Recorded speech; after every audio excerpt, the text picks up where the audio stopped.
자, 연기 강의는 오늘 강의는 연기 1회가 되겠고요. 그 다음에 행정연수법에 대한 선의를 먼저 강의하고 행정연수법에 대한 1차 강의를 하겠습니다. 그 다음에 여러분들의 질문사항을 모아서 제가 다음 카페에 하나 가입했으니 회원가입을 하시고, 회원가입하실 때는 반드시 어떻게? 실명을 해주셔라.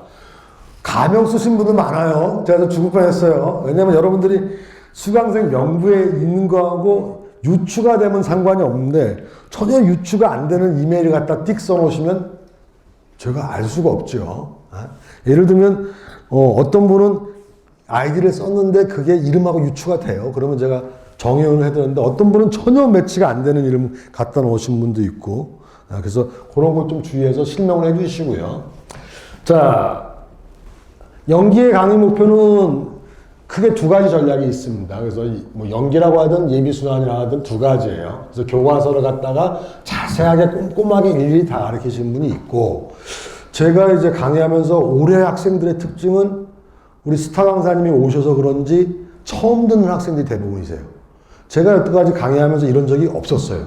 저는 주로 어떤 학생들이 오냐면 시험, 2차 시험 보다 떨어져서 안 돼서 온 동네 스타 강사 다 돌아다니고 안 된 사람이 저한테 와요. 그래서 답안지를 교정하러 오신 분이 많았어요.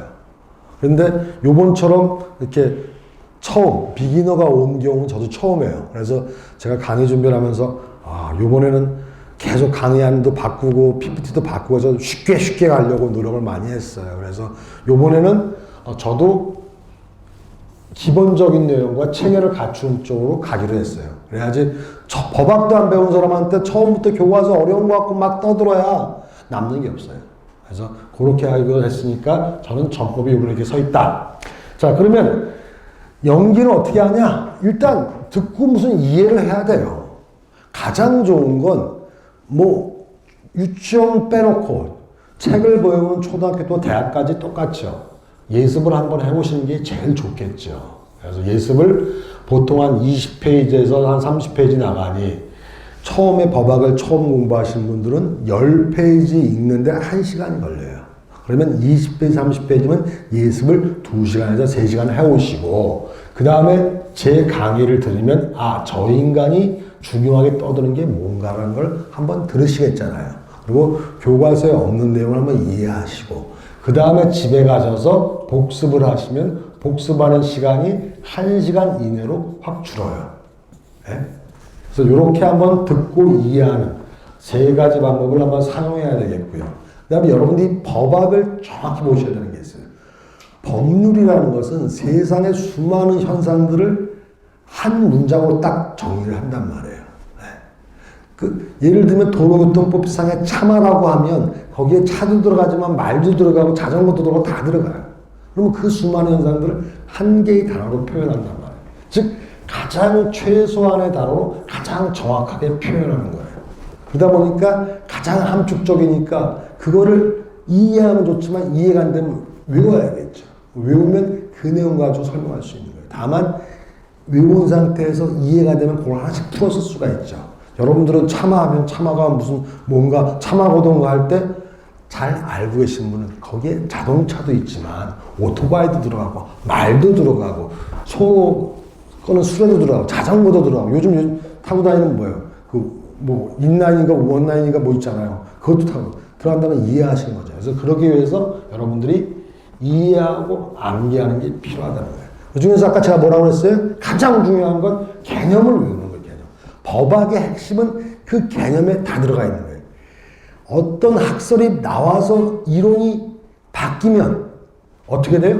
개념을 바꿔버려요. 제가 좀 이따 설명하겠습니다. 그래서 그 개념 한 줄에 그 법제도의 모든 게 다 응축되어 있는 거예요. 그러니까 개념을 철저하게 외우셔야 돼요. 나는 정말 게으르다. 그러면 일단 연기 때는 나는 최소한 개념은 외운다. 이런 게 기본이 돼야 돼요. 그래서 연기 때 개념을 외우시면 뭐예요? 1기 때는 요건이나 효과를 외워나가시고 2기, 3기 때는 시험 보면서 테크닉을 늘려나가시면 붙을 수 있어요. 동차가 어려운 건 아니에요. 다만 여러분들이 정확히 안 외우시니까 어려운 거예요. 예를 들면 이렇게 생각해 보시면 간단하죠. 행정고시 같으면 여러분보다 공부를 더 안 해요. 어떤 식으로 안 하냐? 1차 보고 나면 석 달인데 이 석 달 동안 대충 외워가지고 붙으면 붙는 거 아니면 마는 거예요. 그러니까 행정고시도 7, 8년 학생한테 너 재량이 뭐냐 물어보면 모르는 학생이 수두룩해요. 왜? 그냥 석 달만 대충 외워서 대충 답안에 쓰는 거예요. 심지어 작년에는 어떤 학생이 있었냐면 자기 서울대 정치과 다니는데 자기가 모 강사의 행정법 핸드북을 한 달 만에 다 외웠는데 당신은 왜 그 핸드북에 안 나오는 시험 문제를 내냐고. 당신 엉터리 강사라고 그러더라고요. 그래서 자기 수강 처리하고 나가겠다고. 그랬더니 옆에 우리 원장님, 학원 원장님 보고 계시더니 막 웃더니 돈 빨리 돌려주라고. 기본이 안 돼 있는 학생이죠. 그 정도로 세상을 우습게 보는 학생들도 있어요. 그러니까 너무 어렵게만 생각하지 마시고 외우실 필요가 있다. 자, 그래서 1단계는 기본적으로 법학은 이런 거라는 걸 한번 그림을 그리시고 그걸 여러분 말로 컨셉이라고 그러고 법학에서 말할 때는 레이츠 도그마틱, 법리라고 그래요. 그래서 법리를 한번 보시고 그 다음에 기본 개념을 외워가자는 거예요. 자, 연기 때는 외울 필요가 없다. 연기 때는 들어야 된다. 들으면 다 이해된다. 저는 다 구라라고 봐요. 왜 구라냐? 인간이 낳은 사람 중에서 가장 머리가 좋다는 IQ 180의 아인슈타인도 스스로 자수전에 쓰잖아요. 자기도 10번은 외워야 이해가 된다고. 그럼 여러분은 아인슈타인이에요? 아니죠. 그러면 10번 플러스 알파를 해야 외워지겠죠. 한 번 강사가 두세 번 떠든다고 다 외웠어? 그러죠. 제가 2010년인가 언젠가 그 공무원 시험 출제를 들어갔는데 웬 여학생이 하나 들어왔어요. 근데 이제 들어가면 시험 출제 교수 말고 그 검토 요원이라고 해서 전년도 수석한 학생이 들어와요. 그래서 제가 물어봤죠. 너는 도대체 뭐 하는 애냐? 그랬더니 성공회 대학교 컴퓨터 무슨 공학과인가 무슨 게임 소프트웨어학과가 나왔다는 거예요. 그래서 내가 여태까지 검토요원의 서울연고대가 아니고 들어오는 걸 처음 본다. 그랬더니 뭐 자기는 거기 나왔다는 거예요. 그럼 왜 공무원 시험을 했냐 했더니 회사 다니는데 재미가 없더래요. 그래가지고 때려치우고 세무직 9급을 준비하는데 2년 만에 합격했다고. 그래서 내가 야 너 천재 아니냐 그랬더니 아니라는 거예요. 계약서 뭐라고 얘기하냐? 노량진 수험가에 20만 명, 30만 명이 몰려있는데 자기가 가서 공부를 해보니 90%는 왔다 갔다 하는 애들이고 10%만 공부하더라는 거예요. 그러니까 실제 합격률은 2, 3만 명이 시험 보니 합격률은 2, 3대 1이 안 된다는 거죠. 그러니까 신림동에 수많은 학생이 노무사한다고 왔다 갔다 하지만 실제 공부하는 학생이 적다는 거예요. 그래서 제가 말씀드리고 싶은 건 제발 좀 강의 끝나면 외워달라는 거예요. 외우지 않으면 여러분이 아무리 서울대학 나오고 아무리 천재여도 방법이 없어요. 외우셔야 돼요. 강사가 얘기하는 강의만 들으면 저절로 외워진다? 저는 구라라고 봐요. 그래서 아니면 저는 그런 능력이 없으니까 그런 강사한테 가세요. 그러면 답이 나오겠죠. 자, 그래서 기본 개념부터 외우셔야겠다. 그리고 어떤 분은 연기부터 외울 필요 없다고 하는데 제 생각에는 외우는 건 단기간에 안 돼요. 자꾸 봐야 돼요. 여러분들은 어떤 얘기 하시는 줄 아세요? 법학은 휘발성이 강해요. 뒤돌아서면 휙 날아가요. 왜 날아갔겠어요? 제대로 안 해서 그렇죠. 여러분의 머리는 하드디스크예요. 컴퓨터 하드디스크. 컴퓨터 하드디스크는 한 번 봐도 사실은 다 기억이 돼 있었던 거예요. 다만 빠르게 억셉이 안 되는 것 뿐이죠. 그럼 빠르게 억셉하려면 뭐예요? 하드디스크에 여러 군데 저장을 시켜놔야 느린 하드디스크가 빨리빨리 체크아웃을 하겠죠. 그래서 외우셔야 되는 거예요. 생각을 해보세요. 여러분들이 예전에 중고등학교 때 지나치던 여학생, 남학생은 정확히 지금도 기억이 나잖아요.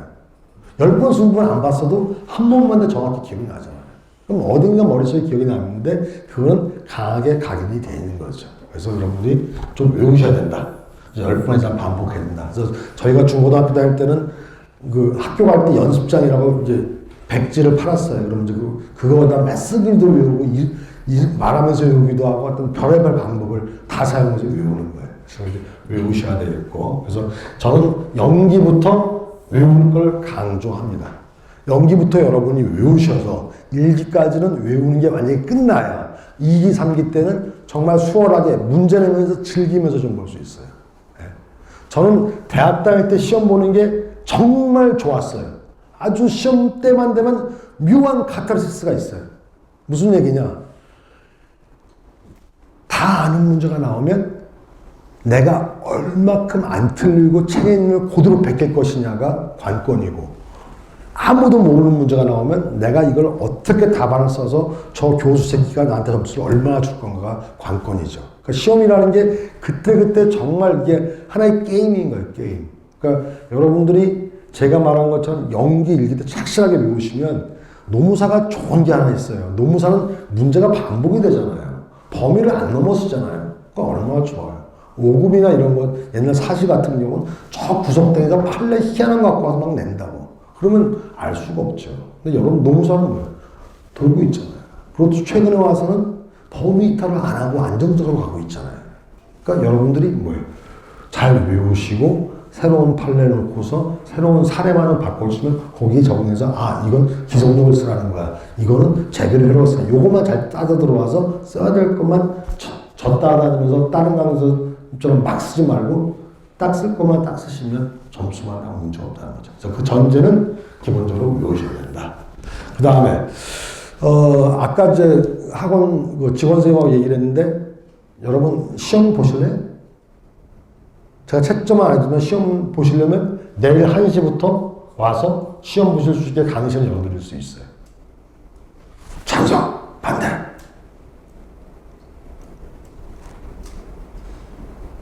찬성 안 해요? 안 보실래요? 그냥 연기 때 편하게 가실래요?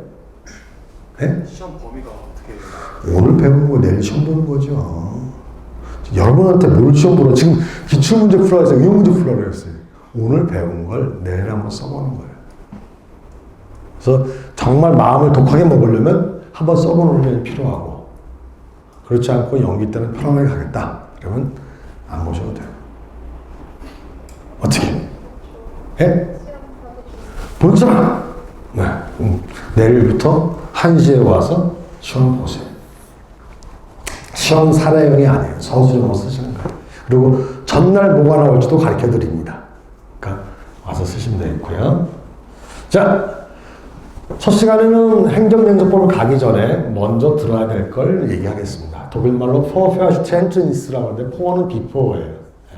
그래서 먼저 가기 전에 뭘 봐야 될지, 이해를 해야죠. understand 할지에 대해서 한번 보자는 거예요. 그 다음에 행정연습법이 뭔지 한번 보시고, 그 다음에 사전권리부 절차 보시고, 행정심판법에 조금 들어가다 말면 오늘 강의가 정리가 됩니다. 자, 첫 번째는 이제 선이해에 관한 거예요. 선이라는 거에서 선의 황금시대처럼 옛날에 무슨 중국의 선종에 관한 게 아니라 먼저 이해할 거라는 거예요. 자, 법학을 안 공부하신 분들은 이해하기 어려운 게 있는데요. 법학이라는 것은 독일말로 졸렌이라고 해요. 졸렌이라는 것은 뭐냐면 뭘 해야 된다는 당위의 법칙이라는 거예요.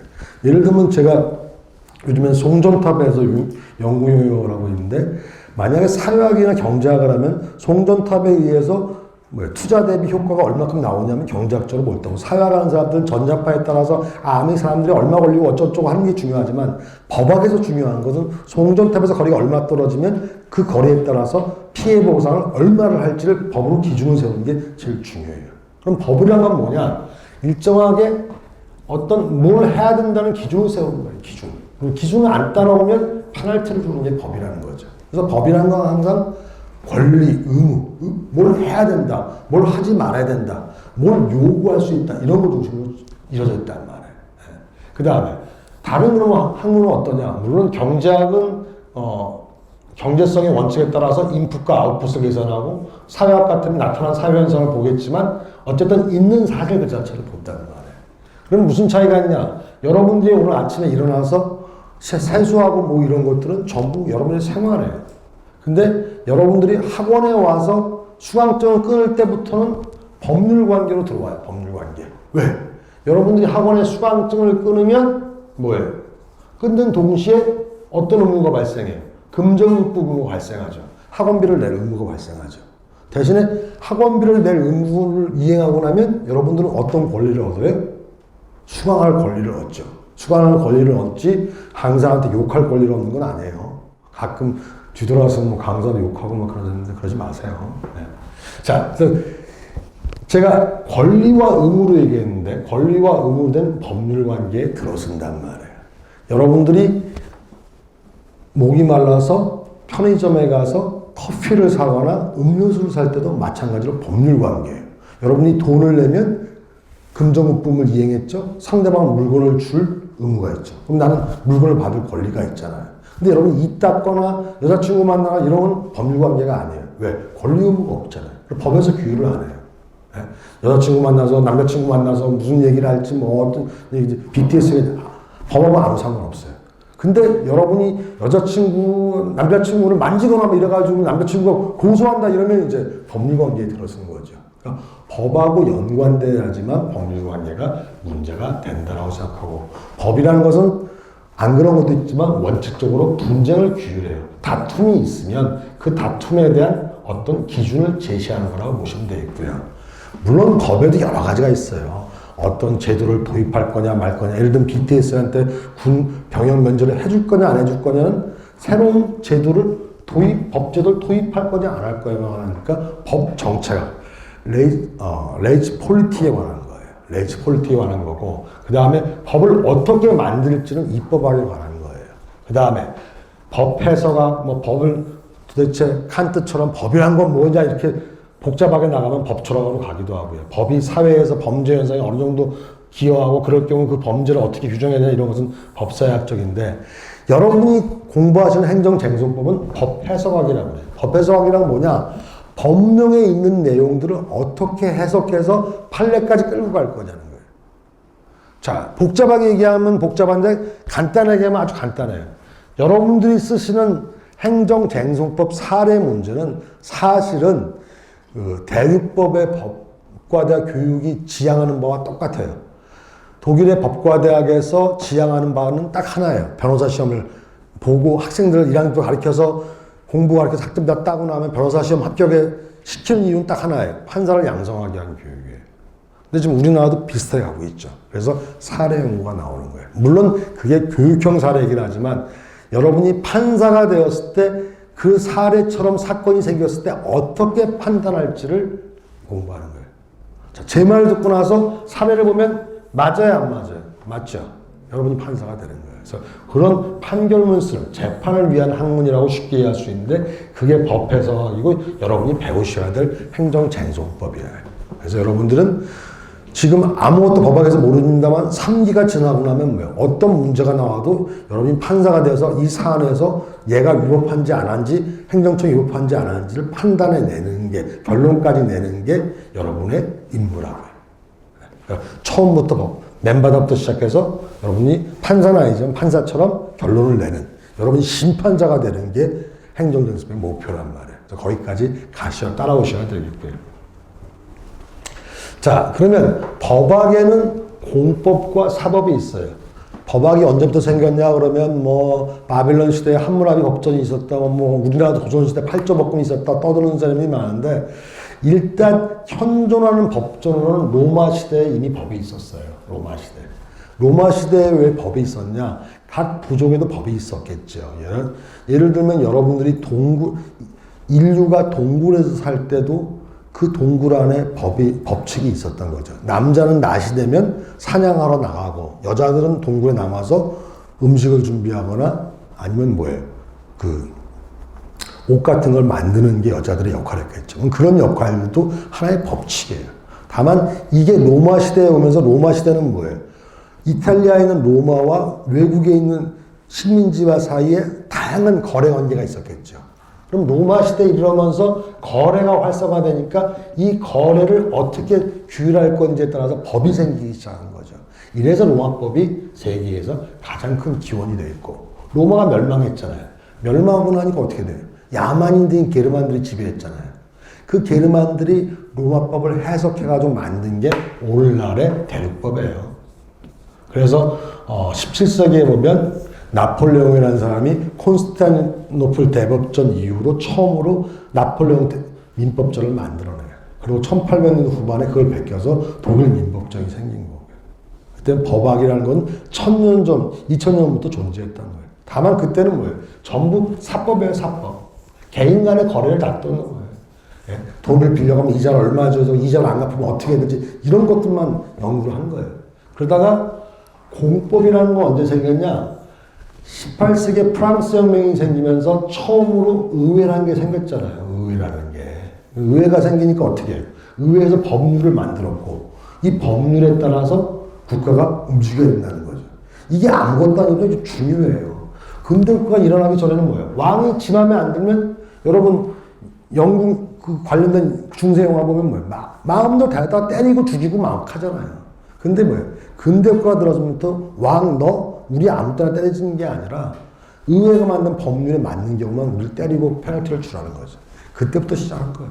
우리나라도 구한말 전에는 뭐예요? 양반이 지 맘에 안 든다고 상놈 잡아다 때리고 죽이고 막 했잖아요. 물론 지금도 돈 있고 백 있고 서울대 나온 놈들은 재판도 안 받고 뒤에다 풀어다니게 하지만 어쨌든 많이 좋아졌잖아요.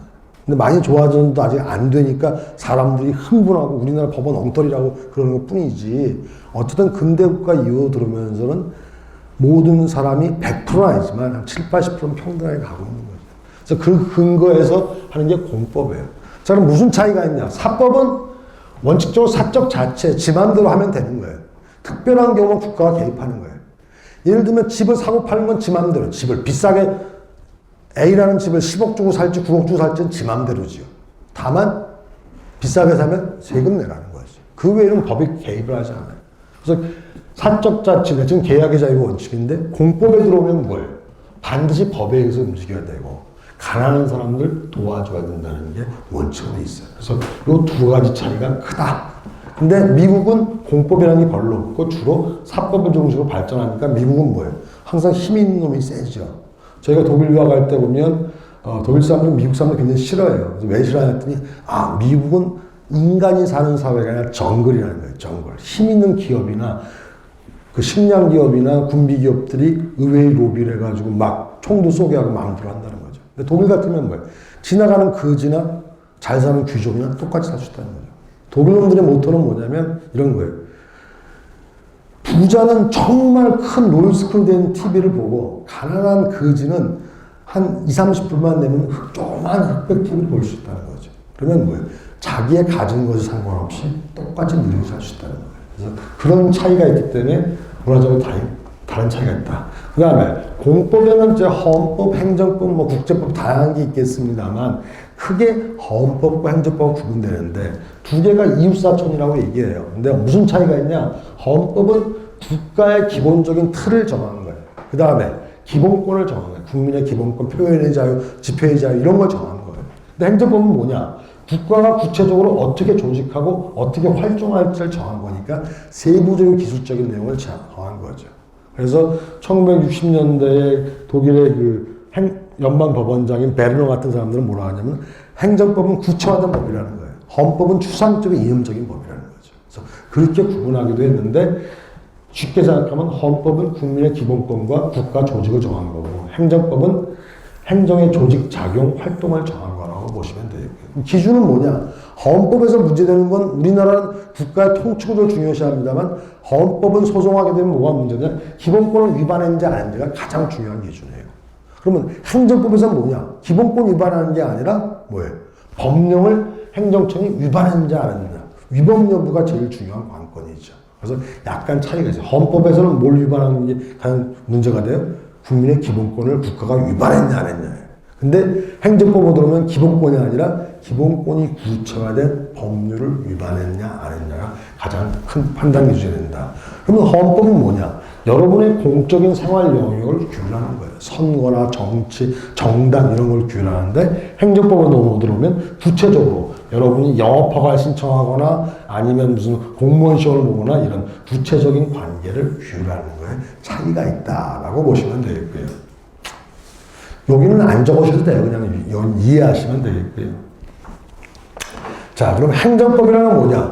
행정법에 여러 가지 법이 있어요. 크게만 봐도 행정법 총론이라고 하는 일반 행정법이 있고 그 다음에 행정법 강론이라고 하는 특별 행정법이 있고 그 다음에 여러분들이 배우는 행정구제법 중에서 여러분들은 뭐예요?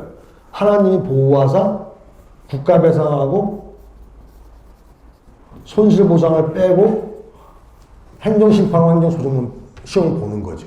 딱 다툼이 있었을 때 어떻게 해결할지 그것만 보고 있는 거예요. 왜? 노무사 할 때는 그게 필요하니까. 요것만 달랑 배우시는 거란 말이에요. 그러다 보니까 앞에 걸 안 배우죠. 그래서 일부 강사님들은 뭐 일반 행정법도 가르치시고 하는 분이 꽤 있죠. 허가, 뭐 재량 이런 게 뭔지 또 미리 가르치시는 분도 있고. 근데 요즘에는 다행히 하나님이 보고 와서 범위 이탈이 없으니 기본적인 것만 아시면 되겠고 일반 행정법을 다 공부하실 필요는 없다고 보시면 되겠고요. 자, 그럼 특별행정법은 뭐냐? 지방자치법 공무원처럼 특별행정법은 하나의 법이 있는 게 아니라 개별 법 영역이 다 있어요. 뭐 통신법도 행정법이라고 볼 수도 있고 환경법도 있고 다양한 법 영역이 있단 말이에요. 그럼 이게 어떻게 되냐? 서로 상호 보완작용을 해요. 특별행정법에서 어떤 이론이 발생하면 일반행정법으로 올라가고 일반행정법에 있는 이론이 법령에 의해서 특별행정법으로 규정되기도 하고 그래서 서로 교환작용이 있는데 행정쟁소법을 넘어올 때는 반드시 뭐가 필요해요? 다툼이 있어요. 다툼이. 누가 국가하고 싸워야 되는 거죠. 싸울 때 비로소 어떻게 해결할지에 대한 행정쟁소법을 넘어가는 거예요. 그래서 여러분들은 이걸 배우시는 거다라고 보시면 되겠고요.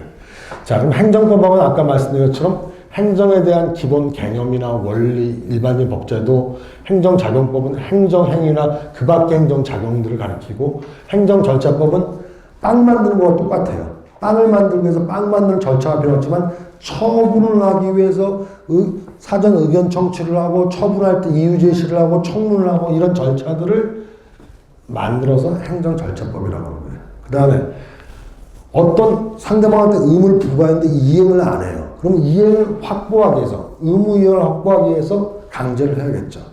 8.15에 제발 좀 모이지 말라고 했는데 노인네들이 모여가지고 데모가 있잖아요. 그럼 어떻게 해야겠어요?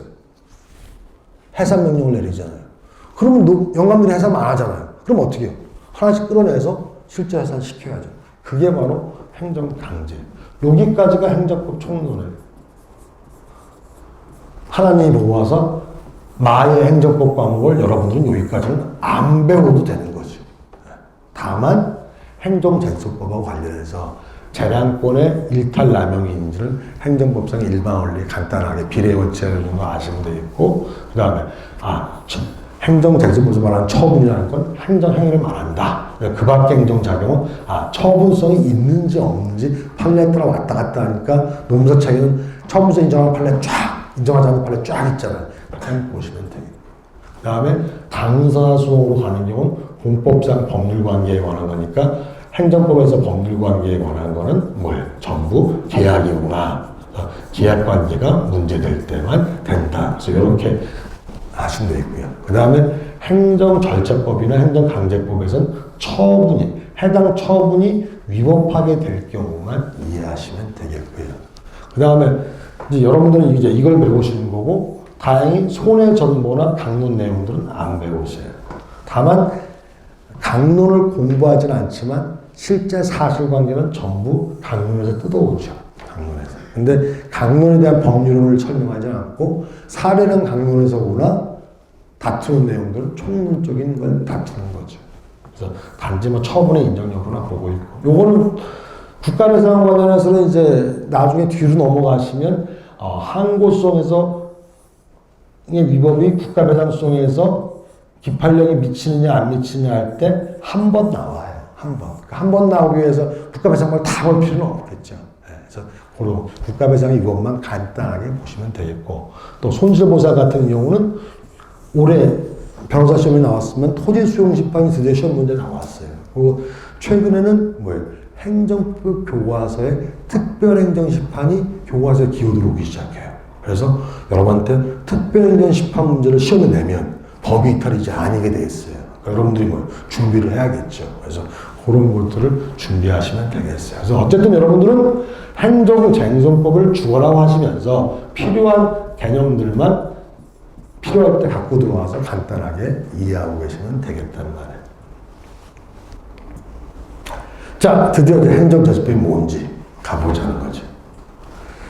자, 행정쟁소법이라고 아까 얘기했지만 행정구제법이라고도 얘기하는데 행정구제법과 행정쟁소법은 같을까요? 다를까요? 달라요. 어떻게 다르냐? 행정구제법에서 뭐가 빠진다고 그랬어요? 국가배상과 손실보상이 빠져나가고 여러분들은 뭐예요? 행정상 권리구제 내지는 행정구제법에서 얘만 가르치는 거지 얘가 빠져나간다라고 말씀드렸잖아요. 얘는 빠져나가니까 행정구제법에서 여러분들은 뭐예요? 반을 또 빼고 배우시는 거예요. 그래서 그런 문제가 있고 자 그럼 행정쟁성은 뭐냐? 행정쟁성이라는 말을 쓰는 나라는 일본과 우리나라밖에 없어요.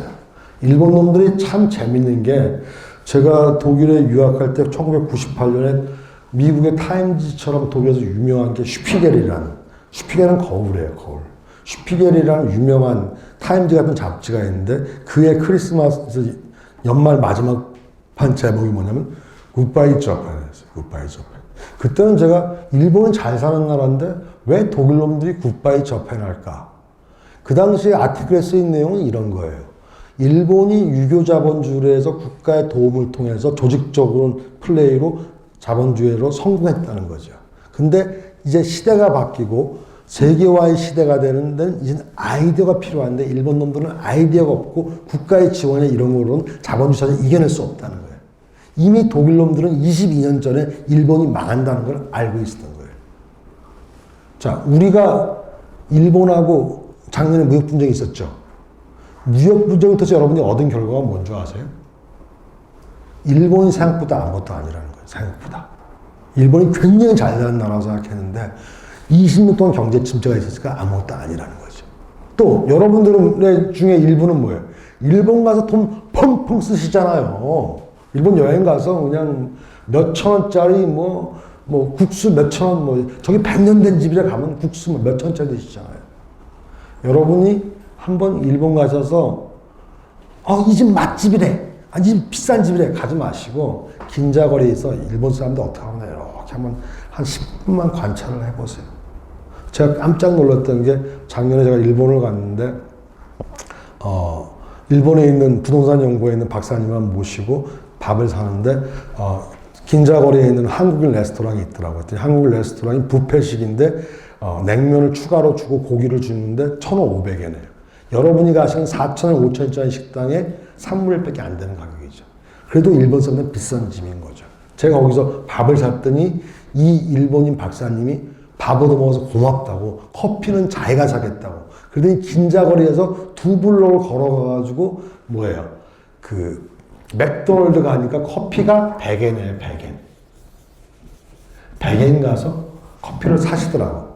그래서 고맙다고 100엔짜리 커피를 얻어먹고 있는데 제가 화장실 가려고 하는데 화장실 문 앞에 국수집이 있더라고요. 근데 줄을 쫙 섰어요. 그래서 저는 화장실 들어가는데 줄 쓴 줄 알고 기다리고 있는데 보니까 국수집 줄 쓴 거야. 그래서 화장실 갔다 오면서 이렇게 봤더니 그 긴자거리에 줄 서 있는 국수집이 국수값이 얼마인지 아세요? 얼마나 하겠어요? 200엔이에요. 200엔. 여러분들은 몇 천원짜리 가서 막 쓰시잖아요. 일본 놈들은 200엔짜리. 거기에 줄 서서 먹는 거예요. 옷은 진짜 그 일본인 박사님도 영국의 버버리 500만 원짜리 입고 다니면서 커피는 100엔짜리 먹어요. 일본이 그렇게 어려워요. 지금 경제적으로. 그래서 그런 거를 좀 자세히 보실 필요가 있는데 자, 원래 본론으로 들어와서 제가 하고 싶은 말씀은 이거예요. 행정쟁송이라는 것은 국가의 행정작용에 의해서 자기의 권리나 이익을 침해당한 자가 이걸 구제받기 위해서 쟁송을 제기하는 절차인데 이 쟁송이라는 것은 일본만 주장하는 거예요. 우리나라하고 일본만. 행정소송과 행정심판을 포함해서 행정쟁송이라는 말을 쓰는 거죠. 그럼 어떤 경우냐? 음식점 허가를 받고 영업을 하고 있다가 미성년자한테 술 팔았다고 해가지고 영업정지 처분을 받았어요. 그럼 가만히 있으면 뭐예요? 영업 못 하잖아. 그럼 어떻게 되겠어요? 영업청문이 무효다 아니면 하자가 있다고 행정쟁송을 제기해야지만 영업을 할 수가 있겠죠. 이런 위해서 행정쟁송이 필요한 거예요. 그럼 행정쟁송은 어떤 거냐? 두 가지라는 거죠. 이런 행정상 법률 관계에서 문제됐을 때 이해관계인이 쟁송 제기에 따라서 일정한 국가기관이 이거를 구제해주면 넓은 의미의 행정쟁송이고 좁은 의미의 행정쟁송은 뭐냐? 모든 국가기관이 아니라 오로지 행정기관, 행정심판위원회처럼 행정부가 만든 기관만이 권리구제하면 협의의 의미라는 거죠. 그래서 협의의 행정쟁송은 행정심판만 얘기하는 거고 광의의 행정쟁송은 행정기관인지 아닌지 상관없이 어떤 일정한 국가기관, 법원이 됐든 행정기관이 됐든 국가기관이 개인의 권리를 구제하면 광의가 되는 거죠. 오케이? 그래서 그 권리구제기관이 국가기관 전체를 볼 건지 아니면 그 중에서 전체 중에서 행정기관에 한정해서 볼 건지에 따라서 광의와 협의로 나뉜다는 거예요. 자, 그러면 행정제도법은 어떻게 보냐? 마찬가지 논리예요. 협의를 볼 때는 여러분이 잘 아시는 것처럼 행정심판법과 행정소송법만 말하는 게 행정쟁송법의 협의의 개념인데 광의를 보면 이거 외에도 행정심판도 아니고 쟁송도 아닌 사전권리 절차나 아니면 일부의 특별행정심판도 포함되고 그 다음에 민사소송에도 행정사건인 경우도 민사소송에 관련되는 경우가 있어요. 어떤 경우냐면 여러분들이 세금을 더 냈는데 세무서가 돈을 안 돌려줘. 그럼 어떻게 해요? 세무서한테 부당이득 반환청구권 행사해야 되는데 그거는 민사소송이에요. 그러면 민사소송도 관련되는 거지요. 또 헌법소원도 관련될 수 있잖아요. 이런 것들을 행정에 관련되는 걸 다 모으면 광의의 행정쟁송법이 되는 거죠. 그럼 노무사에서 도대체 뭘 필요하냐? 노무사는 원칙적으로 협의를 원칙으로 해요. 그래서 행정심판법과 행정소송법을 배우는 게 원칙이에요. 다만 처분의 이것과 관련해서는 실제법적인 내용도 가끔 나오고 예를 들면 시험 문제에서 허가의 개념을 쓰라고는 안 나오지만 허가가 위법한 경우는 나오잖아요. 그러면 허가라는 게 뭔지를 컨셉을 갖고 계시는 게 필요하죠. 그래서 그 정도 수준에서 포함될 수가 있어요. 다만 제가 2012년도에 이제 교환 교수 미국에 가서 자빠져서 잘 놀고 있는데 미국 가면 좋아요. 땅 돈 없고 그러니까 이제 저는 어제도 이제 누구랑 얘기하면서 했지만 미국 갈 때 되면 이제 이민용 가방에다가 라면하고 과자하고 그냥 바리바리 싸서 2개를 만들고 제 거는 캐리어 조그마한 들고 와서 애들 갖다 주는데 그러면 이제 미국 가서 할 일이 없으니까 맨날 이리 뒹굴 저리 뒹굴 하는데 갑자기 한국에 전화가 왔어요. 노무사 채점을 해줄 수가 있냐고. 그래서 알았다고. 그래서 조기 교육을 했어요. 8월 말에 들어갈까 8월 초에 들어왔어요. 들어와서 딱 봤더니 이 젊은 교수 애새끼들이 어떻게 시험 문제 냈냐면 신고를 했어요. 신고. 전화해서 야 이거 범위 위반 아니니? 그랬더니 그 젊은 교수 애새끼가 저한테 뭐라고 하냐면 홍준호 교수님 처분성 여부에 조합설립 신고에 대해서 나오잖아요. 근데 신고가 왜 범위 이탈이냐는 거예요. 그 교수님 생각은 행정쟁송법에 있는 판례에 그게 나와 있으니 그 신고의 개념을 쓰는 건 범위 이탈이 아니라고 주장을 하시는 거예요. 저는 거기에 판례가 나와 있어 신고의 처분성을 물어보는 건 범위 내에 속한다고 볼 수 있지만 신고의 개념, 종류 쓰는 건 범위 이탈이냐 아니냐. 그건 총론에 가 있잖아요. 범위 이탈이잖아요. 그래가지고 주장해가지고 답안을 좀 바꾼 적이 있어요. 이렇게. 나중에 이제 제가 신고라서 답안 바꾸면 설명해 드리겠습니다만. 그래서 그때부터 그런 문제가 나오기 시작하니까 뭐예요? 전부 학원가에서는 일반적으로만 가르치기 시작했죠. 그러다가 최근 2, 3년에서는 범위 이탈이 별로 없어요. 그러니까 여러분들이 안심하시고 행정쟁송법만 공부하셔도 크게 문제되지 않습니다. 그리고 여러분들이 조금 일찍 태어났으면 2010년 이전에는 제가 2008년에도 출제 들어갔는데 그때는 뭐예요? 그냥 서술형이었어요. 서술형이고 그때는 중복도 허용하니까 전년도만 안 겹치면 됐어요. 그럴 때가 있었어요. 그럴 때는 행정법이 거저먹기였죠. 그러다가 2010년 사령으로 바뀌고 2012년에 저런 신고 같은 문제가 나오면서 범위탈 문제가 되니까 그냥 행정법 전범위를 가리키는 게 또 유행이 되다가 지금은 어느 정도 정리가 돼 있으니까 걱정하실 필요가 없다고 보시면 되고요. 자, 그러면 행정쟁송은 도대체 무슨 차이가 있냐는 거예요. 무슨 차이가. 자, 행정쟁송을 왜 하냐? 왜 한다고 그랬어요? 다툼이 있으니까 다툼에서는 뭘 해요? 권리구제가 목적이죠. 개인의 권리구제가 목적이다. 그럼 개인의 권리구제는 개인에 관한 거죠. 개인에 관한 건 뭐예요? 사람에 관한 거죠. 사람에 관한 거는 법에서는 뭐라고 하냐? 주관적이라고 해요. 주관적. 그래서 주관쟁송, 내지는 주관적 쟁송이라고 하면 사람에 관한 거구나. 그래서 행정쟁송이 있는 목적은 영업정지를 당했으니까 영업정지 처분 받은 걸 취소시키는 게 목적이에요. 그래서 영업정지 당한 사람의 이익을 보호하는 게 목적이라고. 그래서 주관적 쟁송이라고 얘기하는 거고요. 그 다음에 행정쟁송법은 꼭 그것만 있는 건 아니에요. 그걸 통해서 뭐예요? 행정부가 법을 잘 지키는지 안 지키는지 적법성을 확보하는 기능이 필요해요. 이 경우는 뭐예요? 이 경우는 개인이 포함되어 안 돼요. 없잖아요. 행동 전체를 얘기하잖아요. 그땐 우리가 객관적, 오비젝티브라는 말을 쓰는 거예요. 그래서 객관적 소송, 대신 객관적 쟁송이라면 전부 저런 걸 이야기하는 거예요. 예를 들면 선고가 옳은지 안 옳은지 선고 무효가 따지는 건 뭐예요? 내 이익과 아무 상관이 없죠. 그러면 객관적 쟁송이 되겠죠. 자, 그 다음에 행정쟁송 중에는 원래 근대 사법제도가 생기면서 사법제도라는 것은 무조건 사법제도가 되는 게 아니에요. 일정하게 법에서 지키는 게 필요해요. 첫째, 구두심리가 필요해요. 구두심리. 여러분들은 구두심리가 아무것도 아닌 걸로 보지만 브레이브 하트 같은 영화에서 보면 뭐예요? 반역하다 걸리면 사람들 앞에는 쏟고 말도 못하게 입에 재갈 채워놓고 그냥 단두대로 참수하잖아요.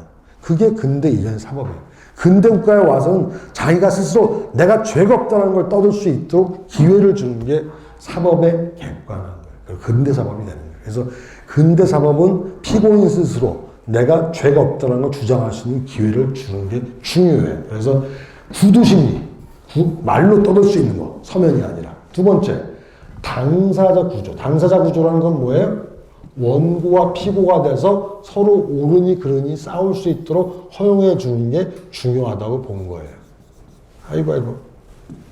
원고와 피고가 돼서 서로 싸울 수 있게 해주고 국가가 중간에서 이긴 놈 손들어주는 게 중요하다는 거죠. 이 두 가지 절차가 사법제도 중에서 가장 큰 핵심입니다. 여러분은 왜 구두냐고 그러지만 우리나라도 마찬가지죠. 옛날 잘못하면 뭐예요? 수령이 아무나 대다가 동원하고 볼기 때리고 돈 받아보고 했잖아요.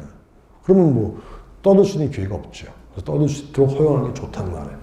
그래서 그런 두 가지 제도를 갖고 있으면 우리는 그것을 정식적인 재판 절차, 대신 정식 쟁송이라고 보는 거고요.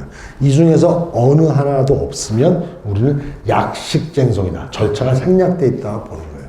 과거의 행정심판은 원래 구두심리가 안 됐어요. 지금은 구두심리가 병행을 해요. 그래서 사건이 중요하다 싶으면 구두심리를 하고 또 서면심리 한다고 사건이 경미해서 서면심리 한다고 통보했어도 청구인이 원하면 나 구두심리 해달라고 신청하면 거기에서 행정심판위원회가 허용할지 안 할지 결정을 해요. 그래서 지금은 행정심판도 많이 좋아졌습니다만 그렇다고 행정심판이 재판 결정을 100% 쓰는 건 아니에요. 그래서 그런 문제가 있고요.